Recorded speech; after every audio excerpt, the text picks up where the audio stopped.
जिसकी जात का पता नहीं वो गन्ना की बात करता है।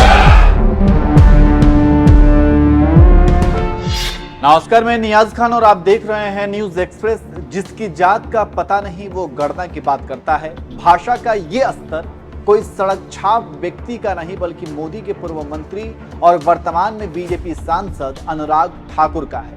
आपको पता है कि आम बजट पेश होने के बाद सदन के अंदर चर्चा चल रही है। सभी सांसद चर्चा में हिस्सा ले रहे हैं, कई मुद्दों को उठा रहे हैं, कई मुद्दों पर बहस चल रही है। इसी कड़ी में राहुल गांधी ने जाति जनगणना का मुद्दा उठाया, लेकिन अनुराग ठाकुर ने इस मुद्दे को इतना पर्सनली लिया कि वो राहुल गांधी पर पर्सनली हमला करने लगे और कह दिया कि जिसकी जात का पता नहीं वो गणना की बात करता है। अब सवाल यही है कि एक सांसद को ऐसी भाषा शोभा देती है क्या, क्योंकि इनकी भाषा में बौखलाहट भी दिख रही है। अगर कोई सांसद किसी मुद्दे को उठा रहा है या फिर किसी तरह की मांग कर रहा है तो ये अधिकार आपको किसने दिया कि आप उसके ऊपर निजी हमला करने लगें और उसकी जात के ऊपर सवाल उठाने लगे। संसद को लोकतंत्र का मंदिर क्यों कहा जाता है? इसलिए क्योंकि वहां देश के जुड़े हर मुद्दे पर बहस होती है, लेकिन इस बहस में किसी की भाषा का स्तर इतना गिर जाए और वो नेता प्रतिपक्ष का जात पूछने लगे तो इससे शर्मनाक बात और क्या हो सकती है। चलिए आपको पहले एक बार फिर से अनुराग ठाकुर का वो बयान सुनाते हैं। जिसकी जात का पता नहीं वो गन्ना की बात करता है।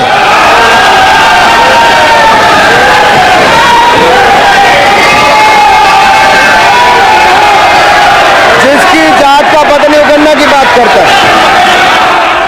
अनुराग ठाकुर की भाषा सुनकर आप अंदाजा लगा सकते हैं कि इनके अंदर कितनी बौखलाहट है। खैर, अनुराग ठाकुर का यह बयान सोशल मीडिया पर खूब वायरल हो रहा है और लोग अनुराग ठाकुर को जमकर खरी खोटी भी सुना रहे हैं। एक यूजर ने लिखा, एक लोक नेता जो 2 लोकसभा से करीब 4 लाख वोटों की लीड से जीतता है, उसे लोगों ने वोट देते समय जाति नहीं देखी और सदन में अनुराग ठाकुर ने जाति का उल्लेख कर सिद्ध कर दिया कि बीजेपी की राजनीति सिर्फ जातिवाद पर चलती है।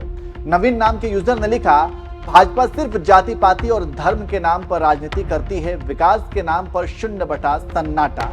गुलाब यादव नाम के एक यूजर ने लिखा, सरकारी तंत्र हर बार मुद्दे से ध्यान भटकाने का कोई ना कोई रास्ता ढूंढ ही निकालता है, उसी में यह एक है।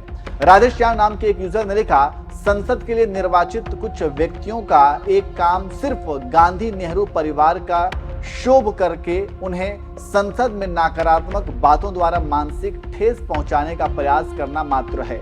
इस बार एक महिला मंत्री को मतदाताओं ने बाहर का रास्ता दिखाया है, अगली बार नंबर माननीय अनुराग ठाकुर का है। दिलीप नाम के यूजर ने लिखा, अनुराग ठाकुर जी जाति की राजनीति करना बंद करो। एक दूसरे यूजर ने लिखा, शर्मनाक है किसी को भी जाति से संबोधित करना।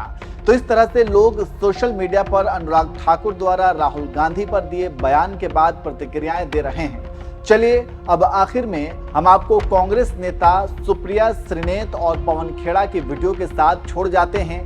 सुनिए उन्होंने अनुराग ठाकुर के बयान के बाद क्या कुछ कहा है। सुनकर आप अपनी प्रतिक्रिया दीजिए और बताइए कि जो कुछ भी अनुराग ठाकुर ने राहुल गांधी को लेकर के बोला है वो कितना सही है और कितना गलत है। कमेंट करके आप अपनी राय जरूर दीजिए। अनुराग गोली मारो ठाकुर जी, मैं आपकी जात जानने में तनिक भर भी इच्छुक नहीं हूं, लेकिन आप बार बार अपना चरित्र पूरी दुनिया को, पूरे देश को दिखाते रहते हैं। दिल्ली में भड़काऊ दंगे हुए और उसके दौरान आपने मंच से गोली मारने के नारे लगवाए। आप वही अनुराग ठाकुर हैं। आप वही अनुराग ठाकुर हैं जिसने आज सदन में मर्यादा की हर सीमा लांघ दी। आप वही अनुराग गोली मारो ठाकुर हैं जिसके पास जब कहने को कुछ नहीं बचता, और वैसे भी आपके पास कहने को कभी कुछ औचित्य वाला होता ही नहीं है, तो आप औनी पौनी बेफिजूल की बातें, भड़काऊ भाषण, नफरती एजेंडा चलाने लगते हैं। और आज आपने वही सदन में भी किया, वरना आपकी उपयोगिता ही क्या है आपकी पार्टी में? आपने ऐसा कौन सा राजनीतिक कीर्तिमान स्थापित किया है? यही ट्रोल बने रहना, यही अपशब्द बोलना, यही मर्यादा को लांघना तो आपकी पहचान है। कल निर्मला जी जातिगत जनगणना को सुनकर सदन में खी कर रही थी, आज आपने अपनी पार्टी की असलियत दिखा दी जातिगत जनगणना पर एक व्यक्ति की जाति पूछकर, जो असंवैधानिक है। असलियत तो यह है कि चाहे वो जातिगत जनगणना हो, चाहे वो बेरोजगारी हो, चाहे वो गरीबी हो, महंगाई हो, अग्निवीरों, किसानों की समस्या हो, नरेंद्र मोदी को चारों तरफ से राहुल गांधी ने और इंडिया गठबंधन ने घेर लिया है। और इसलिए नरेंद्र मोदी ने आप जैसे प्यादों को मंच पे उतारा है, जिससे कि आप लोग अमर्यादित भाषण दीजिए, अपशब्द बोलिए और मर्यादा की सीमा लांघिए। गांधी की जात जानना चाहते हैं, जाके पता करिए कि किसके परदादा ने इस देश की आजादी के लिए 9.5 साल जेल में बिता दिए, किसके दादा ने अपनी जवानी इस देश के लिए खपा दी, किसकी दादी और किसके पिता ने इस देश के लिए शहादत दी, किसकी मां ने लाख लांछन सुनकर भी इस देश के प्रति अपना समर्पण बरकरार रखा, और खुद राहुल गांधी, उनके सामने खड़े रहने की आपकी ना नैतिक धुरी है ना हैसियत है। आप राहुल गांधी की जात जानना चाहते हैं, पहले यह समझ लीजिए कि ये राहुल गांधी के पुरखे थे जिन्होंने ऐसा संविधान बनाया, कांग्रेस पार्टी के नेताओं ने ऐसा संविधान बनाया, बाबा साहब ने ऐसा संविधान बनाया जिसके तहत आज आप सदन में खड़े होकर सदन की ही मर्यादा को लांघ रहे थे। राहुल गांधी की जात जानना चाहते हैं, चले जाइए रामचेत मोची के पास, वो बताएगा राहुल गांधी की जात। चले जाइए रामेश्वर सब्जी बेचने वाले के पास, चले जाइए निर्भया की मां के पास, चले जाइए हाथरस की गुड़िया के परिवार के पास, चले जाइए तमाम शहीद अग्निवीरों के परिवार के पास, चले जाइए इस देश के करोड़ों दलित, शोषित, वंचित आदिवासी लोगों के पास, वो आपको राहुल गांधी की जात बता देंगे। और अगर फिर भी ना मन भरे तो सड़क पर निकल जाइएगा और राहुल गांधी का नाम लीजिएगा, और फिर देखिएगा कि यह देश अपने बेटे, अपने भाई को किस मोहब्बत से, किस अदब से, किस सम्मान से ट्रीट करता है। शायद आपको तब समझ में आए कि राहुल गांधी कौन है। लेकिन एक बात याद रखिएगा, जातिगत जनगणना का मन राहुल गांधी ने, इंडिया गठबंधन ने बना लिया है, ठान लिया है, और जातिगत जनगणना हर कीमत पे होके रहेगी। आप कुछ भी कर लीजिए, जातिगत जनगणना तो करानी पड़ेगी। आज संसद में भारतीय जनता पार्टी के वरिष्ठ नेता और पूर्व मंत्री अनुराग ठाकुर ने जिस तरह के शब्दों का इस्तेमाल राहुल गांधी जी के लिए किया, वो शब्द आज पूरे देश के कान में गूंज रहे हैं। देश का हर व्यक्ति उससे हतप्रभ है और नाराज है और दुखी है।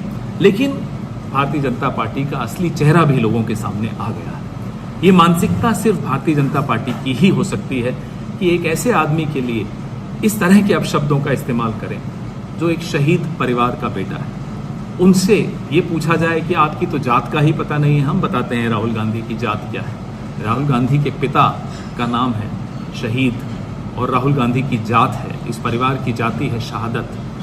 ये अनुराग ठाकुर को, राष्ट्रीय स्वयंसेवक संघ को और भारतीय जनता पार्टी को कभी समझ में नहीं आ सकता। खैर, आप जितनी गालियां देना चाहें दे दीजिए, हमें आपकी माफ़ी नहीं चाहिए, ना आप माफ़ी मांगेंगे ना हमें आपकी माफ़ी चाहिए। भारत में जाति जनगणना होकर रहेगी। आपको जितनी चाहे उतनी गालियां आप गांधी परिवार को दे दीजिए, कांग्रेस पार्टी को दे दीजिए, राहुल गांधी को दे दीजिए। ये लड़ाई जारी रहेगी, न्याय होकर रहेगा। जय हिंद।